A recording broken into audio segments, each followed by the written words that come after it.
Welcome in to the ALL NFL Sunday Huddle on this completely uneventful, completely happy, awesome Sunday of football around the league. What's going on, everyone? My name's Adam Hoge from CHGO.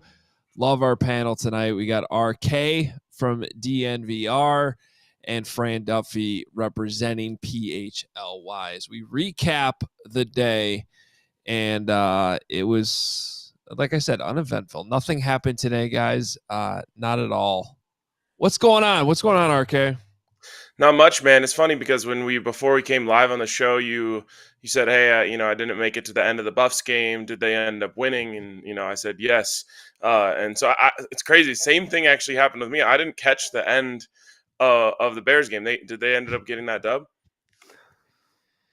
Well, yeah, they they had a 96.4% chance of winning, and they had all 11 players completely paying attention on the field, and they had the perfect Hail Mary defense on, and they knocked the ball down, and the Bears are 5-2, and everybody in Chicago is happy, and other than everything I just said happening, that's exactly how it played out. Fran, come on, man. Help me out with what in the world was going on at the end of that football game. I mean, look, you have Tyreek Stevenson out there celebrating and jawing with fans as the play is starting. Like, the ball is snapped. Jayden Daniels is retreating in the pocket, and Tyreek Stevenson is looking into the stands, through the back of the end zone. You can't make it up. And then the defense was like horrific. The only guy that seemed like he was doing his job in the back seven was Jalen Johnson, boxing out down near the goal line. Noah Brown by himself in the end zone, perfectly executed by everybody on Washington's side. Jayden Daniels buying time, letting things set up downfield, delivering a great throw on the move, going to his left, and you get the tip ball. Noah Brown again by himself, just, I mean, inexcusable, certainly from the Chicago back seven. Yeah, I don't even know. First of all, I think that there needs to be like a rule mandated that you're not allowed to rush three on a Hail Mary ever. Unreal. There's so many examples. In fact, I mean, there's no way for me to prove this off the top of my head, but I bet you if you right now like compiled all the successful Hail Marys in the last 20 years, 90% of them there'd be rush three by the defense. I hate it. I don't understand it. That's how Aaron Rodgers had all those Hail Marys back in the day. It blows my mind that anybody does that. And then on top of it, look, we got through 30 minutes, RK, of our CHGO Bears postgame show before I even knew that that viral video was starting to go around of Tyreek Stevenson not even paying attention for the first 5 to 7 seconds of the play because he was too busy in the corner of the end zone, jawing with the fans and waving to them. Just amazing that could ever happen in an NFL game with a professional player.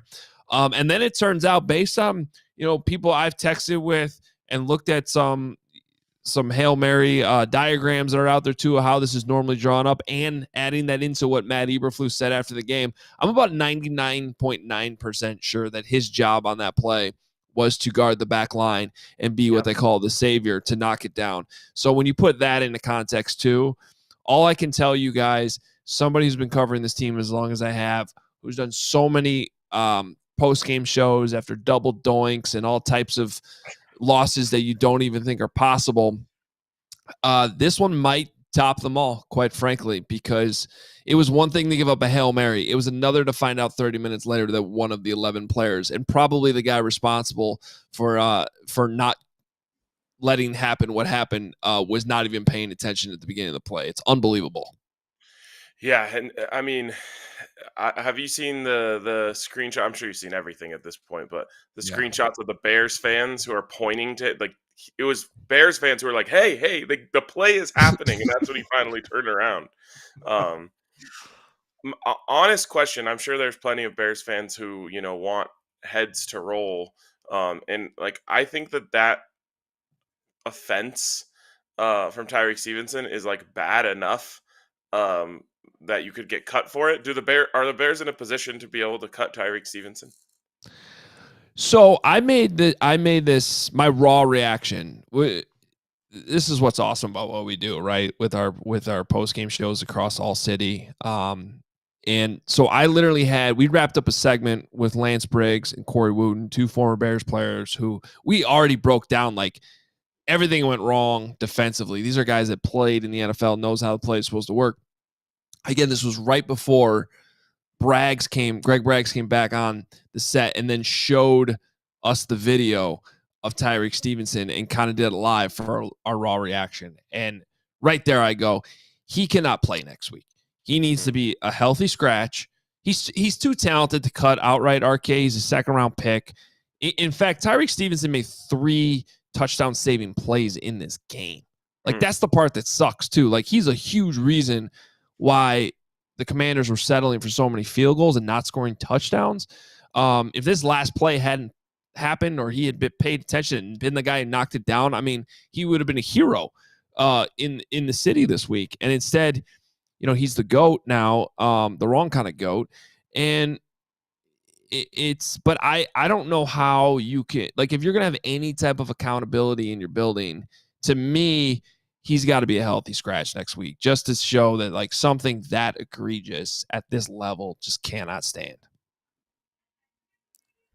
Yeah, the way I kind of look at it is that they'll probably approach this from like a good cop, bad cop type of situation. So whether it's Eberflus that's coming at this hard tomorrow or Tuesday, whenever they have their next full team meeting, and you show that play and you show all the angles and you talk through everything.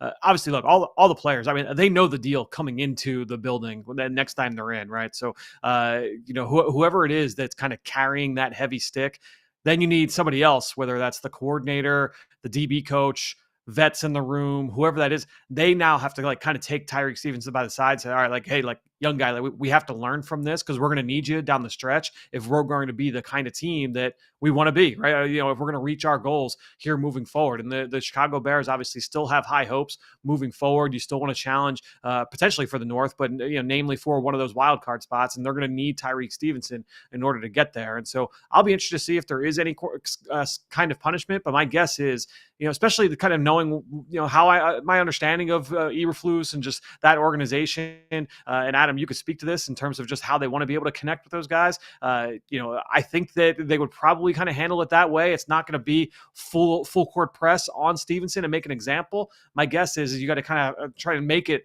a learning experience for a talented young player. Yeah, I think the frustrating thing is there's nothing this egregious that's happened, but like they had an issue with Chase Claypool last year where he was just like flat out not playing with effort, and they dragged their feet on holding him accountable, and then eventually just got to the point where by the time they did it, there was too much drama and stuff going around, and so I don't know. I mean, they have a good backup in Terrell Smith, who's healthy now. So you could even just, from a coaching standpoint, you never want to expose your defense by, leaving a guy out there. But they do kind of have the depth to handle this. It'll be interesting because but here's the other part of this too. If we're going to talk about, how the coaching staff handles stuff, I just tweeted this out right before we started, guys. These are win probabilities the Bears have had in the fourth quarter of the last 2 seasons. And I know one of these games, RK, well. Because against the Broncos last year, the Bears had a 98.1% chance of winning that football game. In Detroit last year against a good Lions team, they had a 98.2% chance of winning the game in the fourth quarter. Against Cleveland last year on the road, 91% chance. And then tonight, right before that Hail Mary, it was 96.4. The Bears somehow lost all 4 of those games. And that's in a results-based business. I've probably been more on the side of like defending Matt Eberflus for the most part. I thought it counted for something that all the drama they had earlier last year, including that game they blew to the Broncos arcade, that he managed to hold the locker room together. They got their quarterback. They were 4-2 coming into this game. They should be 5-2 now if they could just defend a Hail Mary. But when you start to look at, I think his road record's now 3-17 or something over 3 years, and 4 losses like that where you have a high 90% chance of winning that you blow in the fourth quarter. That's starting to add up to a point where it's just hard to defend the guy anymore.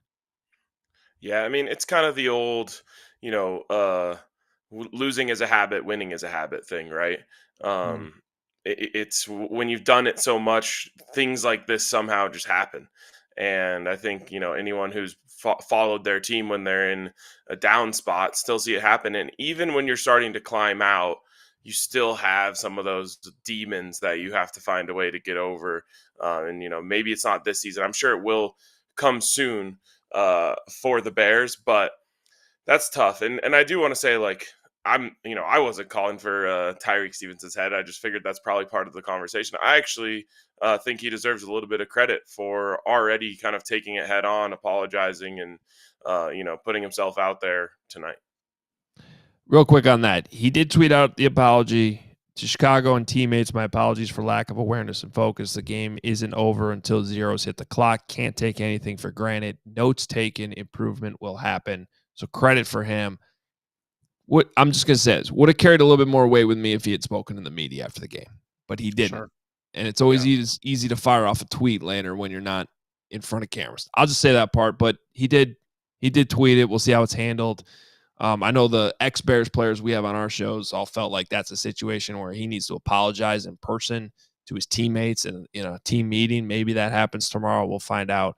I don't want to lose sight of the Commanders side of this. They do get the win. Quite frankly, Jayden Daniels clearly outplayed Caleb Williams today, and that was the big storyline coming to this game. We weren't even – most of the week, I think we thought Jayden wasn't even going to play. He was clearly battling. There were moments the Bears actually did a pretty good job of getting hits on him in this game, and he kept getting up, kept throwing the ball. Now, Caleb did lead 2 really impressive fourth-quarter drives that count for something after – I think he was sitting at 33 passing yards somehow early in the fourth. Did lead the Bears down to the 1, where in very Bears fashion, they decided to hand the ball off to a backup offensive lineman instead of a running back, and they turned the ball over, and then Caleb said, okay, I'll do it again, and they actually took the lead. So I do think there's something to be said for Caleb Williams coming through in the fourth quarter today, because the last quarterback, Justin Fields, that's what he never could really do, and a big reason why they moved on. But if you're going to zoom out and look at the whole game, Fran, I mean, Jayden Daniels, I think if the gap was starting to close a little bit for the Rookie of the Year award, which it kind of was in recent weeks with how well Caleb Williams was playing, he stretched it back out today because Jayden Daniels, even though they didn't get in the end zone until the end of the game on that Hail Mary, was clearly the better quarterback for the entirety of this game. Yeah, I mean, to steal a line from college football, like that's his Heisman moment this year, right? If he's going to win the Offensive Rookie of the Year, this is the moment that you're going to point to. He's going head to head with the number 1 pick, and he makes arguably the play of the year, certainly so far in the NFL. And I think when you look at Daniels, his ability to kind of gut this out, no one really had any kind of faith that he was going to play outside of Washington, like, internally in that building, that he was going to play in this game. Everybody kind of felt like, all right, they're going to put him on ice and, kind of play for the next week. And this will be Marcus Mariota. So he's a surprise active player. He starts the game, comes through, guts this one out. I do want to ask you, Adam, just, looking at Caleb Williams, and I know, I haven't watched every single drop back this year, but I know early on in the season when things were a little bit more volatile with that pass game and the numbers weren't always there, and you were kind of just looking at the flashes there with Caleb Williams, one big theme and one big talking point was that so much of it was vertical, a lot of downfield throws. And then as things started to heat up and become a little bit more consistent, it was less downfield throws, and he was kind of playing more within the rhythm of the offense and, letting things come to him underneath, and some of the short stuff was there. Then you go back to this week, and he had 5 downfield attempts of over 20 yards. He was 1 for 5 for 27 yards in this one. What are your thoughts just in terms of what was going on schematically in this football game that led to such a spike in some of those downfield throws?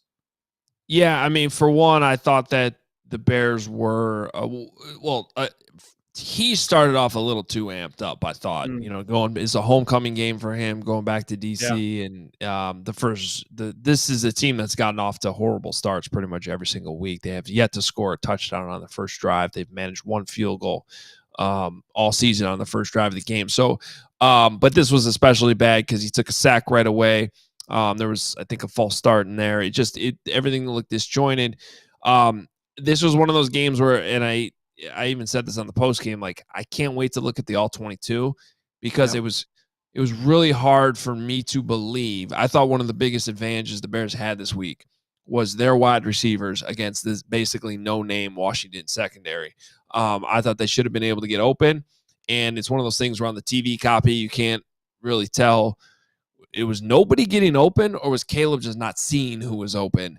And I won't know the answer to that until I'm able to look at the all 22, but it just seemed like guys weren't getting open, or he was holding on to the ball too long. It was just clearly a step back from the last couple weeks.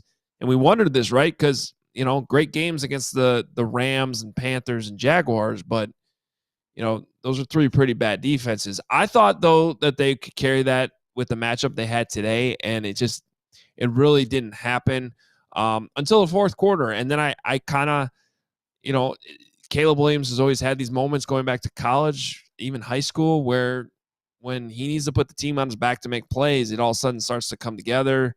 Maybe that's the hero ball coming out. I'm not really sure, but it did seem to start to click in the fourth quarter for whatever reason. Oh, go ahead. No, I was going to say that to me, that was the big thing that I was interested to hear from Adam, was just the difference in terms of the overall plan of attack there for that pass game. And I think from a standpoint of, like, each team looking at their rookie quarterback, obviously, Bears fans are leaving this one super, super disappointed. But if you strip it down to just a quarterback standpoint, you love seeing that Caleb was able to figure it out and kind of find a way to get that team a lead late in the game, and one play goes differently, and everyone, that's the whole story, is Caleb makes the comeback. He didn't have his fastball, but found a way anyway. If you're a Commanders fan, I mean, you've been sitting here thinking like, oh my gosh, we found our savior, and that happens, and you're just like, feel so validated, right? You're just like, okay, like, there's some sort of like divine intervention here that we're finally going to get back in the mix. Yeah, and let's not sugarcoat this thing. I mean, like, this wasn't necessarily a pretty football game for a lot of the game. I mean, the Bears were struggling offensively. The Commanders were failing to finish drives. They had 4 field goals up until the Hail Mary. I mean, credit to the Bears defense. It's kind of been their MO all season. They'll give up yards and then shut it down in the red zone, and that was certainly working. And then the Commanders kicker missed, I believe it was his first miss of the entire year, and just like completely chunked his 6-iron, the way that we would, in the middle of the fairway, and completely missed a field goal that went. So this was a game that probably the Bears shouldn't even been in when they took the lead, but and then if you're the Commanders, you're probably sitting there going, man, well, we deserve this. We couldn't finish all those drives. We just kicked all those field goals, and now we're losing. But then they get, the prayer answered on the Hail Mary. So it's weird. We'll just one more question on this, and then we can turn the page, because I want to hear more about the Eagles and Broncos too, and their wins today. But Fran, I'm curious from your standpoint. I thought this was going to be kind of a litmus test game for both of these teams, where, we come out of it knowing a little, maybe which one of these teams is maybe a legit contender and maybe one of them's not. I don't know what to make of this, even once this game's over, because of the way it just went. I mean, I'm not sure either offense looked all that great. And it ends on a weird Hail Mary. I mean, where you stand, I guess, when it comes to both of these teams, the Commanders and Bears? Yeah, I mean, final 12 seconds aside, it feels like the defense did a pretty good job in Chicago of limiting what had been one of the most explosive offensive attacks, running the ball and throwing the football so far this season with the Washington Commanders. I mean, Cliff Kingsbury's, to this point, had done such an outstanding job of being able to consistently find ways, creative ways, to move the football in both phases. And so to me, like when we got done our post game show after the Eagles win, I'm looking at the board and I'm like, all right, like this is a low scoring game. Chicago's defense came to play. I was wondering if Jayden Daniels was still in the game at that point. So for me, I'm looking at this. I'm just like you. I'm excited to go and watch the film of this one and just see what was Chicago able to do to really limit Washington's offense throughout this one. Because I'll tell you, I'm sure there are at least 150 people in the building in South Philly, the NovaCare complex, that would have liked to see that ball hit the ground as opposed to be caught by Noah Brown in the back of the end zone, just to give the Eagles a little bit more breathing room there in the East. Now still chasing them by a game, but I think overall, when you're looking at Washington, it's still going to be a tough test, man. I'm excited. The Eagles play Washington here in a few weeks. That's going to be a very fun game to break down, especially if the Eagles can keep things going. But we'll get to them in a little bit. And it's a good opportunity for me to bring up the Eagles fans that happen to be at Almost Home, the bar in Wrigleyville where we did our pre and post game today. And there just happened to be 4 Eagles fans there, and one of them came up to me after we got done with the post game. And I just laughed kind of because, he's an Eagles fan, but he was like, hey man, just want to give you a lot of credit for getting through that. Like, he's like, I don't even know how you guys would do a post game show like that. Like, I just think it's really funny, like what you guys have to deal with. He's like, I mean, you handed the ball off to an offensive lineman at the 1 yard line. Like, it just blows my mind. And I'm like, it's just, you're making it way better. Yeah. Thanks, man. But and Archaeo, like this, the place we're at, there's a whole pod of Broncos fans that come there every single week, and a couple of them are DNVR diehards too. Oh, look at that. That's awesome. Yeah. They were probably there when I threw the we signed Russell Wilson party in Chicago. That was on my birthday. Yeah, and nothing bad happened after that. No, just like the end of the Bears game today. Nothing bad happened. It was all good. Only reason to celebrate. Let's transition from the Commanders to the Eagles in the NFC East, friend. And big win today for the Eagles against the Bengals. I know it kind of started slow, but at the end of the day, they finished strong, 37-17. Big second half to close this one out against Cincinnati. Kind of recap this and tell us what it means for the Eagles, who are now 5-2.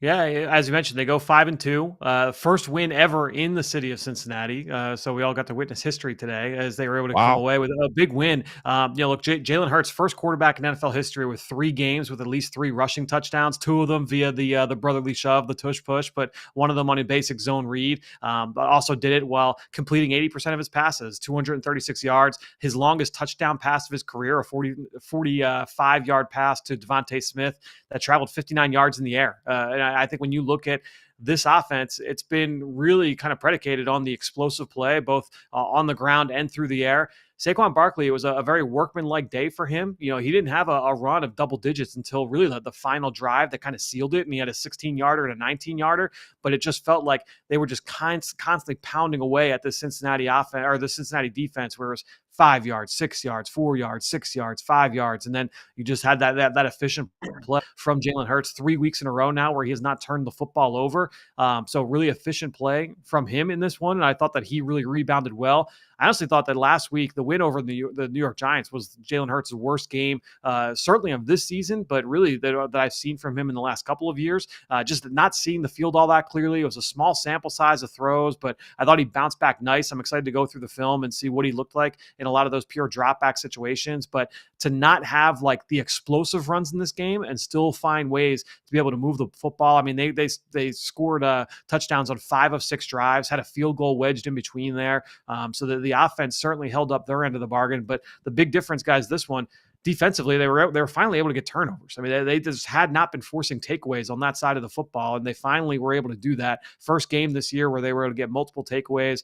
C.J. Gardner-Johnson getting an interception after an Isaiah Rodgers tip ball downfield against Jamar Chase. And then you also had a punch out from Zach Bond, the linebacker, that Nakobe Dean was able to jump on. The Eagles were able to convert both of those turnovers into points, and that's how you get away with a runaway victory here in Cincinnati. So this was a big litmus test game. I mean, this defense defense has really played well over the last couple of weeks. I mentioned the volatility we've seen offensively, but I think overall, you got to feel good if you're an Eagles fan coming out of this one. 3 games in a row now that this Eagles team has won, 2 in decisive fashion. It's a good way. I mean, look, you got Jacksonville coming to town next week. It's a team with a losing record. Dallas, another team with a losing record the week after. A division rival, certainly, but a team that if you're able to win these 2 games, now you've won 5 straight. And you're going in the middle of the season 7-2. That'll make you feel good. And so I'm interested to see how this team continues to respond. Yeah, I mean, I think these last couple weeks, seeing this offense kind of at full capacity with Devontae Smith and AJ Brown back in the mix, and obviously Saquon Barkley mixed in with them. One thing I love about Eagles fans, and I don't even know if you know this, Fran, but I'm engaged to one of them. Oh, nice.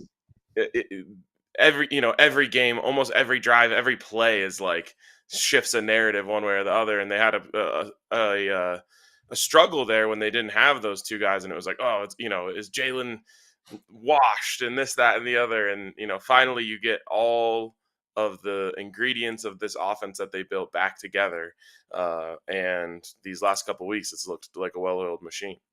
It's honestly it's kind of exhausting because I tried to put out last week again, like Jaylen did not have a good game last week. He didn't play well, and when you say that, the Eagles fans, it's one side or the other when it comes to Jalen Hurts. And Adam, I know that you can empathize with this because I'm sure it was this way with Justin Fields. I'm sure it's this way right now with Caleb Williams. I feel like when you have a passionate fan base, like I really think of Eagles fans and Bears fans as similar in this way. And I know TJ Edwards just spoke about this recently, actually. It just in terms of like the passion and really, I mean, it comes forward so often with that quarterback discussion, where it's like, look, he's not playing well right now. I'm not saying he's a bad quarterback. I'm not saying he can't make bad reads. In this game, he did not make the easy throws. He did not make the simple reads.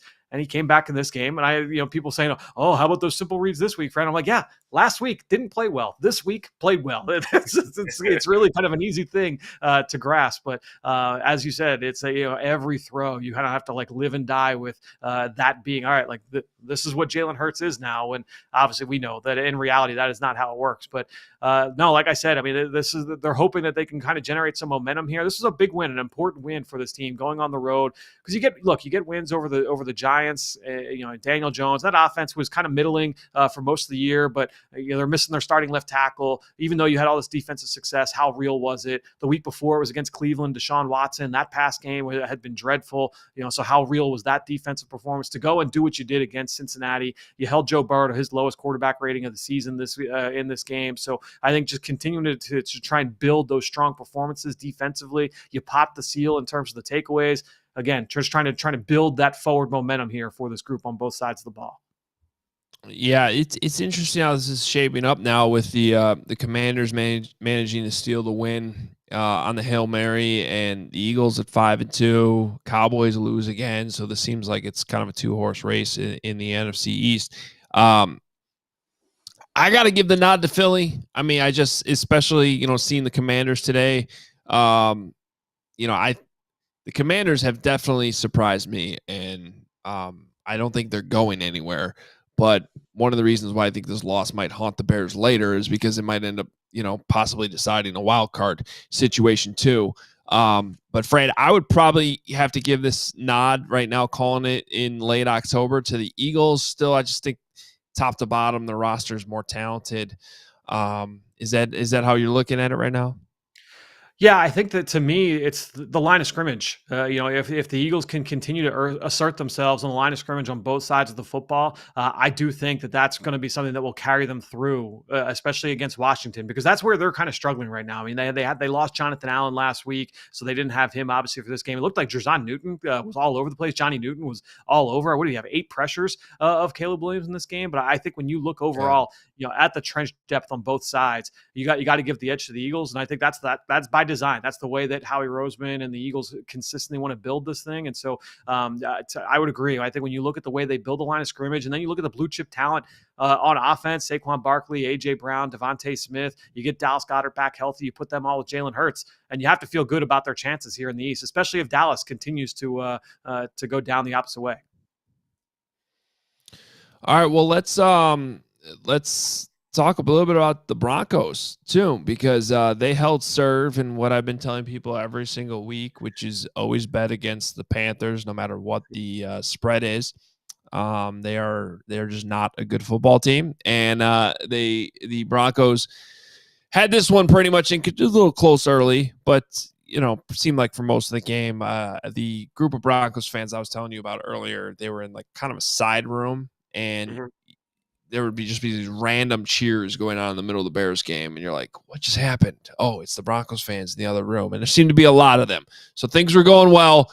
28-14 win as Bo Nix threw the ball 37 times, which kind of surprised me when I saw that, RK, considering it felt like you guys were in control of this football game. 28-37, 284, and 3 touchdowns for a passer rating of 124.2. So believe in Bo, I guess. I mean, he is did he look as good as what those numbers indicate? He really did, in my opinion. This was an exciting one. Now, I understand it's the Panthers, but man, I don't know if there's anything you could prescribe better for a rookie quarterback than being able to go up against the Panthers. Yeah. And that's why I actually wasn't surprised with how often they threw it today. Not to flex too much here, but I did have a same game parlay of Bo Nix over 275 passing yards, Bo Nix 3 passing touchdowns, and Broncos -6, which was plus 3,000. So Wow. Nice. I had a feeling that Sean Payton was going to look at this and say, I've got an opportunity here to pad some stats for my young quarterback to get him, a little bit of a confidence boost, and like, let's just let him go out there and sling it. But this was, him doing things we just haven't seen him do yet. And so I think it's going to be nice and comforting for him to know, okay, I can push the ball down the field. I can work, the deep middle of the field. I can trust some of these receivers to go make plays for me. He just went out there and played very comfortably today. And that was the most exciting part. And, Adam, the last time I was on this show, I was still very worried about how things were going for Bo Nix, but it's a real lesson, I think, in patience with these young quarterbacks. He has gotten consistently better over the last 4 or 5 weeks, and out of nowhere, this team is 5-3. Their defense is really good. They're beating teams they should, and he's slowly but surely getting better. It's kind of on the arc that you really hope to see when you're kind of starting from scratch with a young quarterback like they are. Fran, what was your reaction to Bo Nix and kind of not only today, but just where he's in his rookie season? Yeah, I mean, I went back and just watched every drop back from this game here tonight before we went on, and I thought that he looked as settled as we've seen from him. There were so many times this year just going back and watching that offense where you just saw everything moving really fast, and we'll talk about that with some other guys here tonight. But I think when you look at Bo Nix in this game, it might have been, hey, Sean Payton might have told him that this is a game where there's going to be opportunities there for you. You just got to trust it, trust the offense, trust the line. They're going to keep you safe. But look, even against the blitz, I mean, when Carolina sent extra rushers, he threw for nearly 150 yards and 2 touchdowns in this game. So I thought Bo Nix certainly looked as comfortable, as calm, as settled in the pocket as we've seen from him this year. There wasn't as much of like the dropping in the eyes and kind of running around like the chicken with his head cut off as we had seen over the spurts of this season. And so, yeah, a really good sign, a really positive sign for his future development.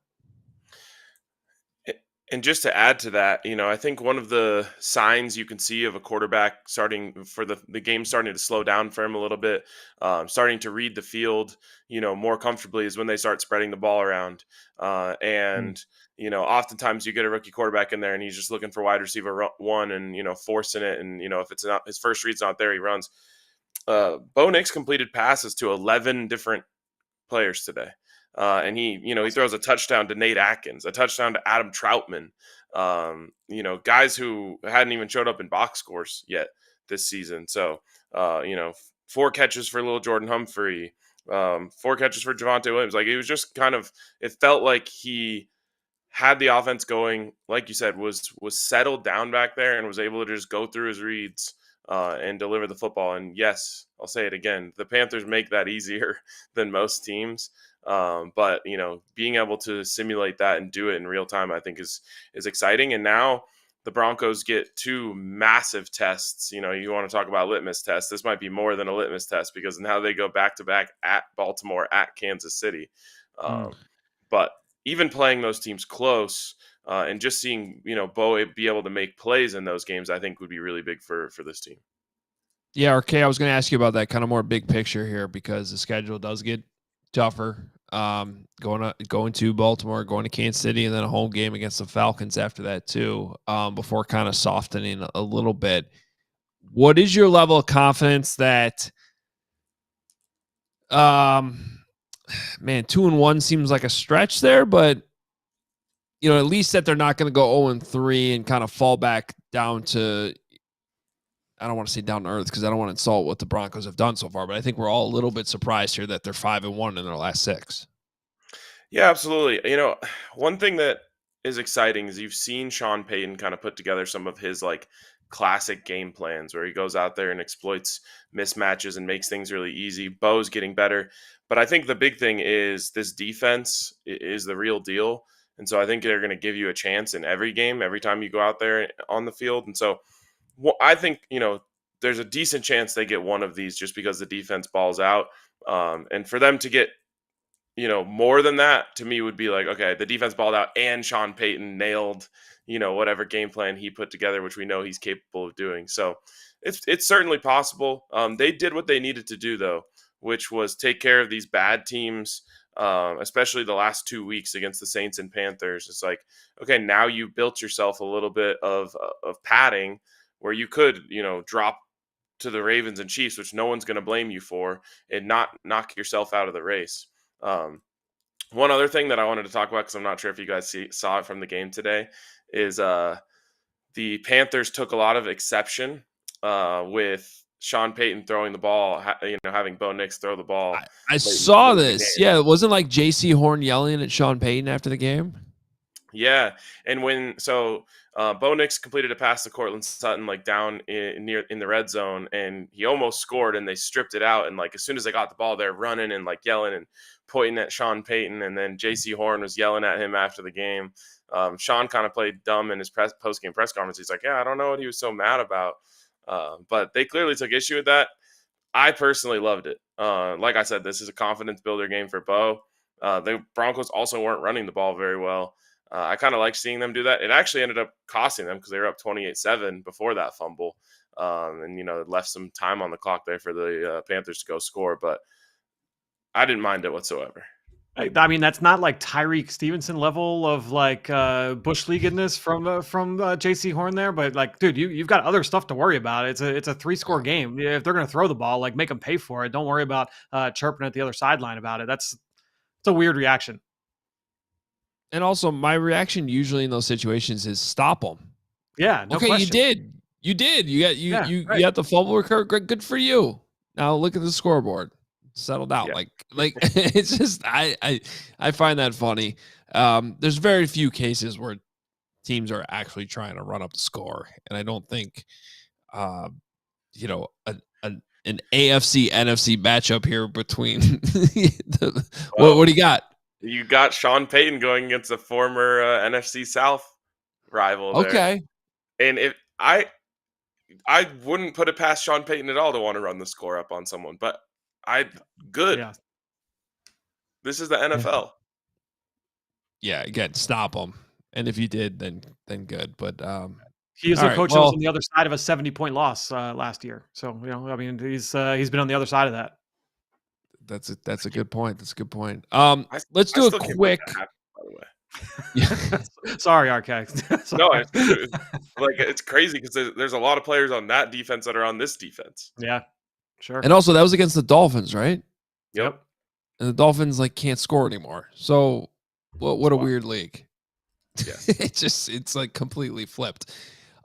Real quick, Fran. I want to. You're our NFL draft guy, so let's just do a quick check-in on these rookie quarterbacks from this class, and obviously the other story today involved Drake May, who got hurt and wasn't able to finish the Patriots game. And then they ended up coming back and winning and beating the Jets, who we're going to talk about here in a minute too. But where are you at on these, especially these first round quarterbacks that, were in this year's draft class? Yeah, obviously, we haven't seen JJ McCarthy and Michael Penix, but I think when you look at the guys that we have seen, it's positivity, certainly with all of them right now. I mean, look, development is not going to be the same. I try and stress this with Eagles fans and with NFL fans that have listened to my podcasts in the past in terms of you can't compare. And it's easy to do it, but you can't compare Caleb Williams to Jayden Daniels and say, oh, like Jayden Daniels is so much better 5 weeks in, so he's going to be the better player. If both guys could be great, and maybe that arc of improvement and development is going to look a little bit different. But to me, I think it's been all signs of positivity. Obviously, it's been more positivity with Caleb and with Jayden and even with Drake in the limited sample than with Bo. But I think that we've seen plenty from Bo, in my opinion. I would say that I'm probably a little bit more positive looking at Bo Nix than most. But I think when you look at all those guys, it's a lot of reasons to be excited about what they could be moving forward. I did think that the Bo Nix pick was fine in terms of like a value standpoint. I thought that he had starting potential coming out of Oregon. And if you had told me that 3 years ago after watching him at Auburn, I would have said that you were nuts. But I think that the way that he was able to improve over these last couple of years was eye-popping for me. I was a year ago when I watched him in the last summer before last season. I thought he made a huge jump, and then to even see him get incrementally better going into his super senior season, I thought was really, really important to see. And so, to me, Adam, I think looking at all of these guys, a lot to be excited about. Certainly areas for growth with all of them, though.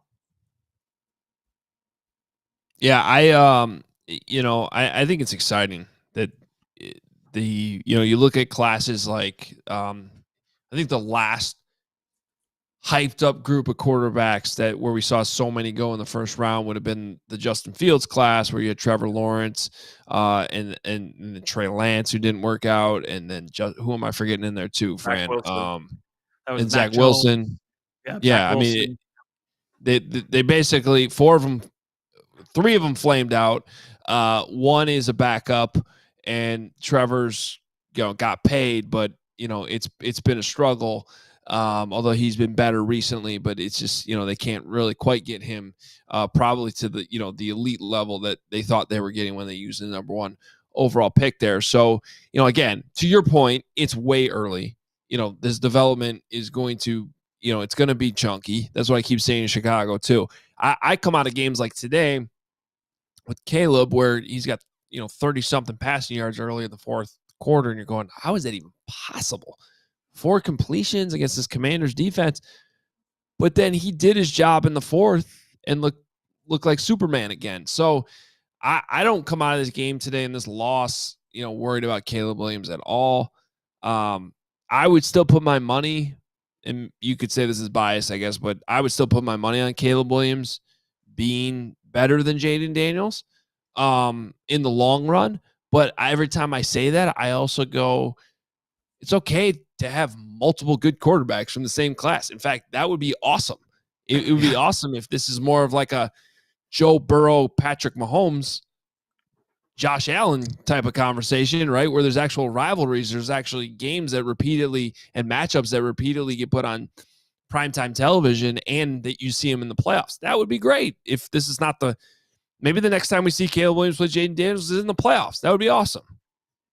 Well, Adam, and it's funny because the game that game got flexed into the 4 p.m. window, right? And that got flexed. The game that got flexed out was the Eagles and Bengals game, and that was the first matchup between two of the top quarterbacks from the 2020 class in Joe Burrow and Jalen Hurts. And I'm looking back at that class, and that's Joe Burrow, Jordan Love, Justin Herbert, Tua Tagovailoa, Jalen Hurts, and then also another Pro Bowler in there, Snoop Huntley, sneaking there on the back end from Baltimore now with Miami. But I mean, that was a class where you got 5 starting quarterbacks, 5 pretty good starting quarterbacks, and you would say like 2 or 3 great ones out of that group. And so it would stand to reason that it is possible that that's what this class looks like 3 or 4 years from now. But I mean, Jordan Love was a huge question mark for 3 years as he sat on the bench. Like, That could be Michael Penix. Who knows what the deal will be with JJ McCarthy, how long Sam Darnold sticks around here. And you talk about just how that development is not always linear. In your verbiage, it could be chunky for some of these guys, but it might take time. But 4 years from now, what does it look like? I think that right now there's reason to be positive about all of them. I think it's super exciting just for the league that, you've got three starting quarterbacks with winning records right now as rookies. Right. That's exciting to me. I think the biggest problem that the NFL ever has as a product is there's not enough good quarterbacks. So, the more that we add to the mix, the better these games will get, the more entertaining they'll be on Sundays. Yeah. All right. Well, I want to hit on a bunch of topics before we get out of here. Always a good way to kind of go through this is to share the best and worst thing we saw from the day. And I'm going to have to choose something besides the Hail Mary, obviously, in the Bears-Commanders game is the worst. I will go to my best, though, because, you could make an argument. Settle down a little bit here. I know the Chiefs are 7-0. I'm not taking anything away from Patrick Mahomes, but the way the Lions have looked in recent weeks, would anybody be surprised if they're actually the best team in the league when it's all said and done? I mean, another offensive explosion with Ben Johnson running that thing. They got off to a little bit of a slow start this season offensively, and now, trust me, as soon as that Bears game ended today, the amount of tweets in my timeline from people being like, well, you got to hire Ben Johnson in the offseason. Whoever makes that happen is probably going to be pretty happy, but a 52-14 win over the Titans, that was maybe the biggest spread we've seen all season. So it's not like that was a tough matchup for them. I think it got up to 11 or 12 points when it was all said and done. But to blow them out the way they did, that game was 14-14 at one point. So I just thought the Lions continue to look like one of the best teams in the league. And then I obviously had to pick up. I can go. Sadly, there was another. And I alluded to this earlier, but besides the Hail Mary in the Bears game, they also tried to hand the ball off to backup offensive lineman Doug Kramer, excuse me, in a moment where, guys, you got to earn that. You can't go refrigerator Perry when the game's on the line. You got to have like a lead. You got to have everything clicking offensively. To do that with a game on the line on a game go-ahead touchdown was just wild to me and just a horrible call, horrible decision. So that's my worst of the day. That is fair. I mean, you have a lot of guys that you pay to have the ball in their hands to score touchdowns, and that is definitely not one of them. I mean, it wasn't even close. They didn't even you see botched handoffs where they just didn't quite get the ball was never even in the mesh point. It was like a handoff to his shoulder. And Kramer's an Illini, right? So you get the local flavor. So you're hoping that'll really hit well, for the home crowd, and obviously not the case. Give it to Cole Kmet if we're trying to play to the home crowd. Yeah, right. Or just give it to the running back. Like what? It's just unbelievable. RK, I'll go to you next. Your best and worst. All right. I will start with my worst, which is, I believe his name is Nathan Shepard of the Saints, trying to twist Justin Herbert's knee. Yeah. That was brutal. And it goes back to just what I was talking about. Like, we don't have enough good quarterbacks in this league. We can't be out there trying to injure guys. But shout out to Bradley Bozeman, who took exception to that. And I don't even think was penalized. But do you know if he was penalized for that? I don't know, but he went full Hannibal Lecter on him. It was awesome. So just an awesome reaction from Bozeman. Yes. I mean, honestly, I don't know if that referee made him a decision in that moment. Be like, I'm not going to penalize him for that. Because it probably should have been a penalty based on the rule book, but if he let that one go, just be that would be actually cool. I would give the refs credit for that because that was totally uncalled for and good for him defending his quarterback. Yep, agree. And as much as I hate to see it because I don't like the Chargers, you can see a little bit of that Jim Harbaugh hard nose nature, matriculating into that team when you see a guy defend his quarterback like that. And then the best thing I saw today was everything involving Jameis Winston. It started with did you see the video of him inside the huddle when he said, play for the logo on your helmets? Then he's like, wait, we don't have a logo on our helmets. Fantastic. And then he also said after the game, he just went through a full lyric by lyric display of Eminem. Sometimes I don't know if he's trying to be funny or not, but like he was just deadpan, reciting Eminem lyrics in his post game interview. And that gets me every time. I think he might be the most unintentionally funny player in NFL history.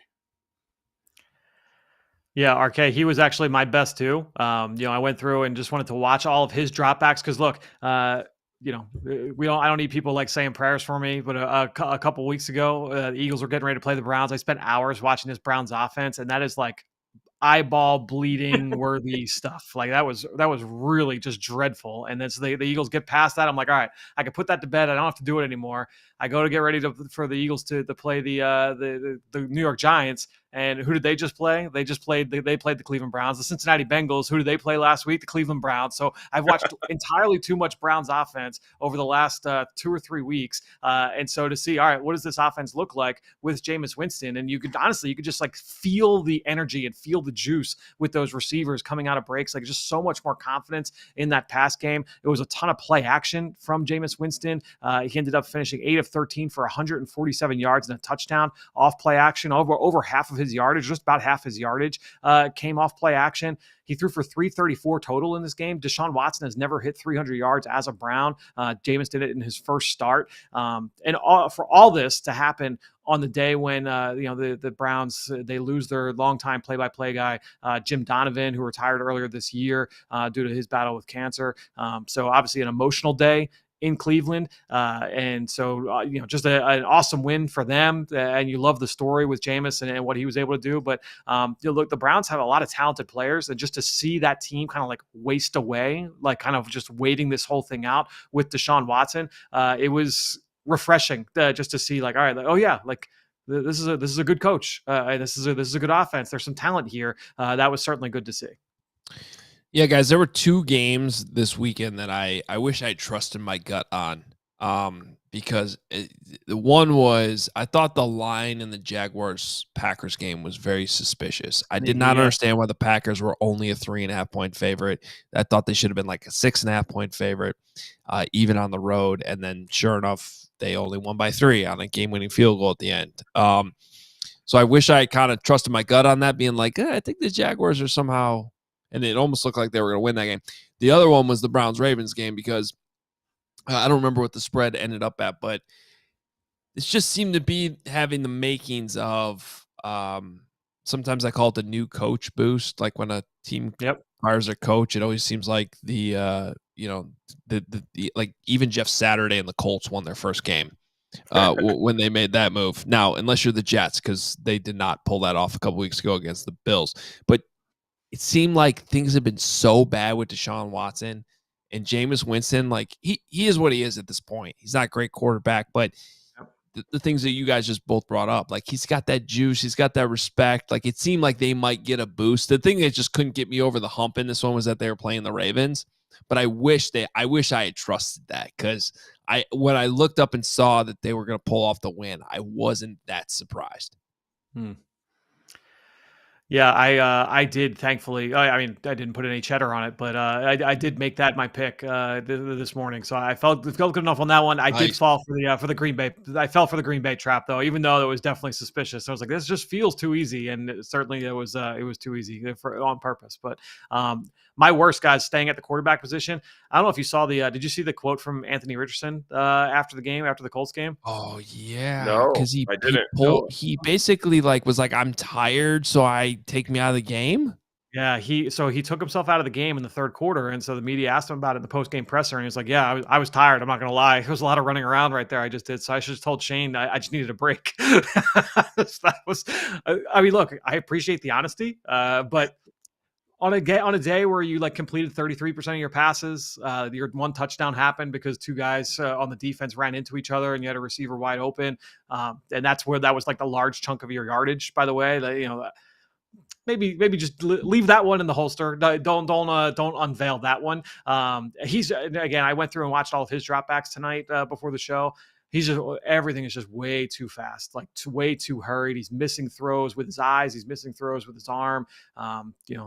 It's a lot of growing pains right now with Anthony Richardson. But it goes back honestly to what we talked about earlier with young quarterbacks, is like that development is not linear, and it's he's going through the chunks right now.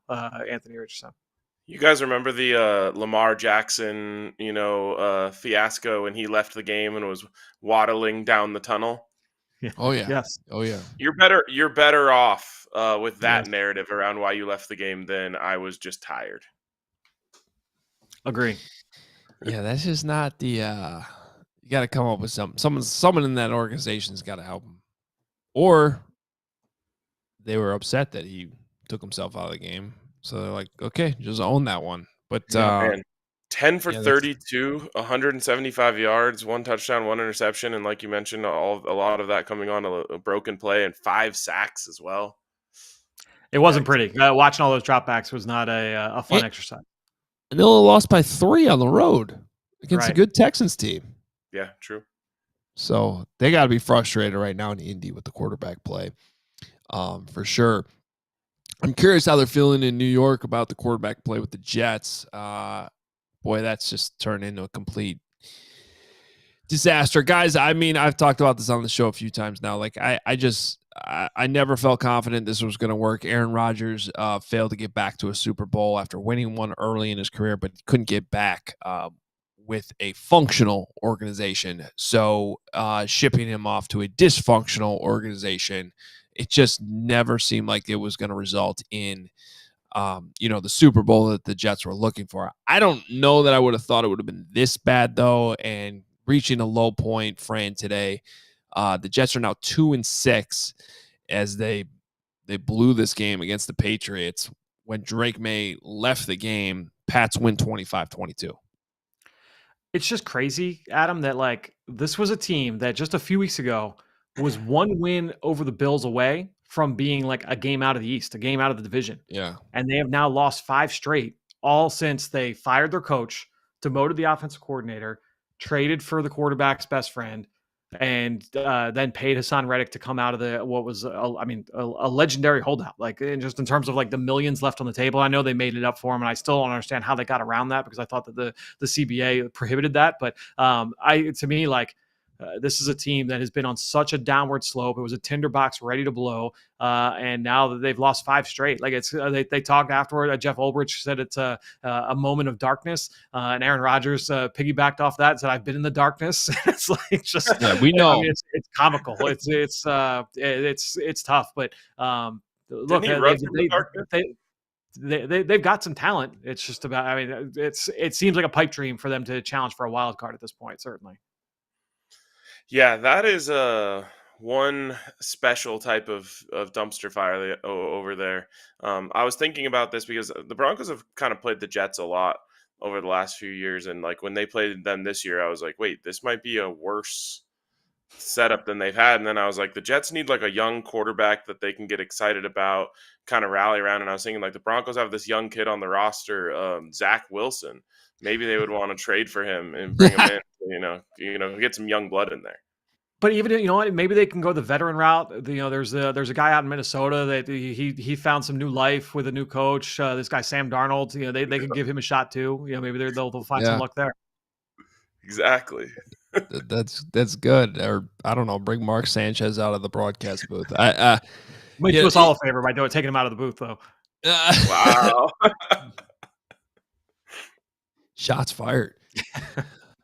That was good. Let's see what else we got. We got the Bills took care of business against the Seahawks today. Chiefs, some chalky matchups there. Any other games you guys want to hit on? The Cardinals 28-27. They're 500. The Dolphins getting Tua back today managed to get more offense, but apparently defense couldn't do enough to hold off Arizona.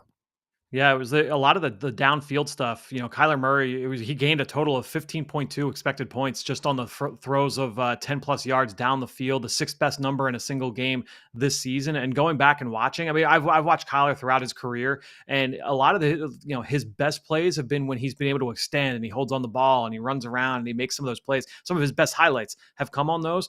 In this game, that was not the case. It was a lot of like the really well scripted, a really good anticipation throws. He made some nice throws to Marvin Harrison Jr. on some deep crossers. He had an outstanding one to Harrison on a deep out route where he was getting pummeled. He had a defender coming down in his face. He got rid of the ball so fast and put it in a spot along the sideline. A lot of really tough throws for Kyler in this game. So the people that love Kyler, there's going to be some really good moments to kind of point to here in this one, but unexpected because I kind of thought Miami would be able to come away with this win, but that defense just couldn't hold up their end of the bargain.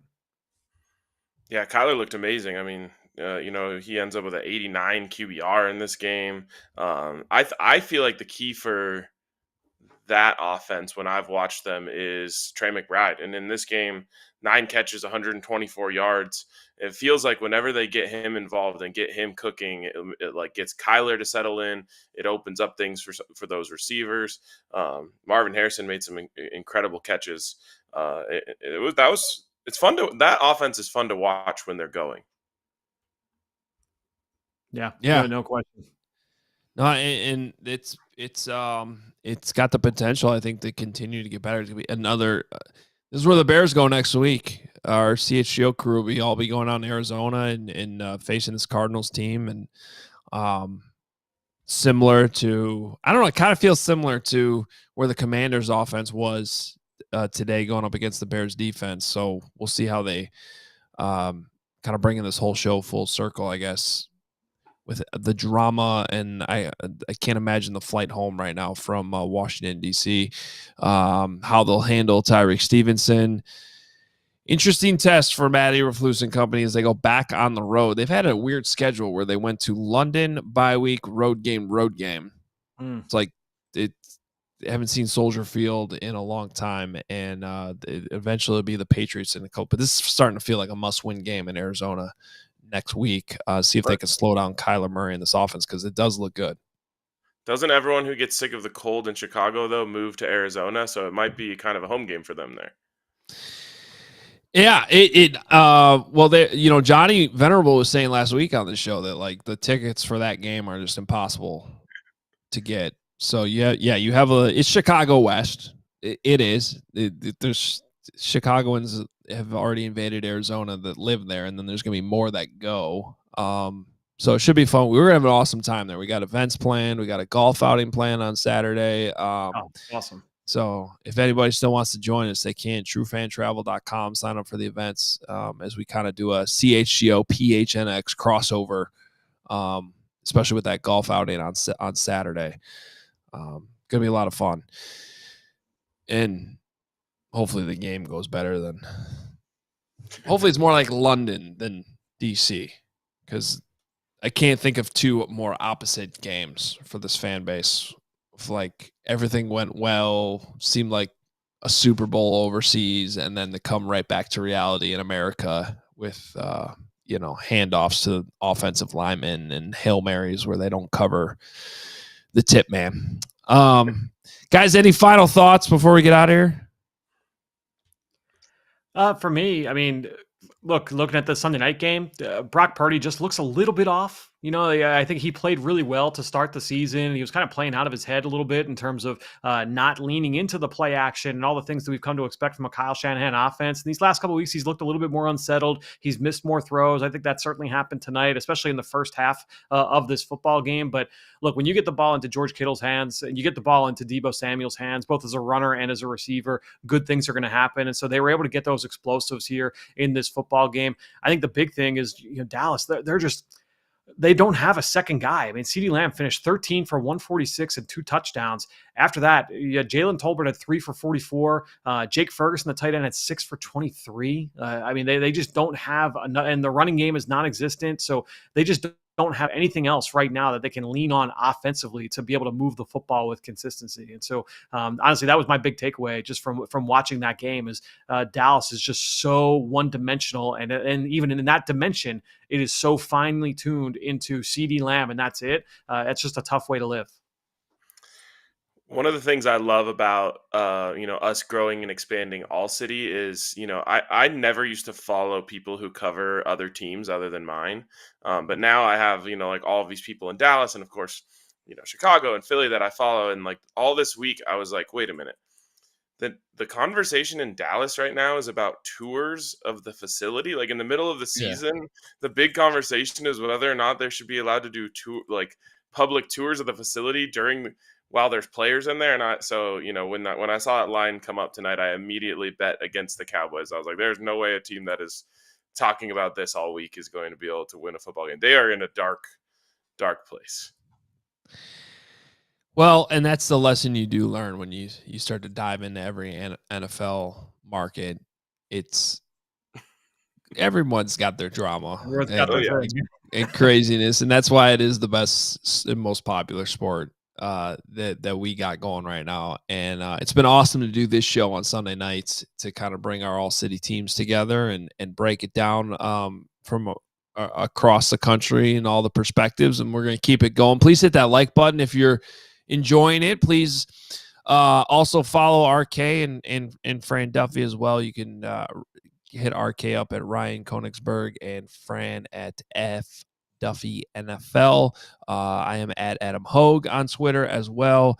You should be following everybody across the All City Network, but we have such a all-star group of NFL reporters and analysts. And Fran does great work with the NFL draft that we're really excited to have him on board for too. So yeah, go ahead, RK. Well, I have two things here, but I'll start with Fran since you just mentioned his NFL draft. Fran, you got to come out to Colorado and see my boys, Shedeur and Travis.